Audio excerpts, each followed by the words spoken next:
ஃபேப்ரிக்கில் ப்ராப்பராக எப்படி bias piece cut பண்ணணுன்னு இந்த வீடியோவில் சொல்லி கொடுக்குறேன். என்னை ஃபாலோ பண்ணிட்டு வீடியோவை சேவ் பண்ணி வச்சுக்கோங்க. இது லேர்ன் அண்ட் ஸ்டிச் எபிசோட் 1.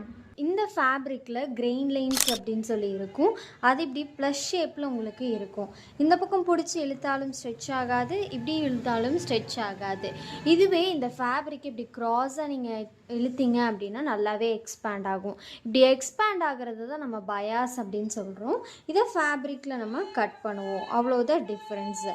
இதுக்கு நீங்கள் உங்களோட ஸ்கேல் மெஷர்மெண்ட்டை யூஸ் பண்ணலாம். ஃபர்ஸ்ட் ஸ்கேல் வச்சு ஒரு லைன் வந்து போட்டுக்கோங்க. அதுக்கப்புறம் உங்களோட ஸ்கேல் மெஷர்மெண்ட் எவ்வளோ இருக்கோ, சப்போஸ் 1.5 ஒரு 1 inch அப்படி இருக்குன்னா அதை அப்படியே க்ராஸாக வந்து போட்டுகிட்டே வாங்க. க்ராஸ் லைனை கட் பண்ணிக்கலாம்.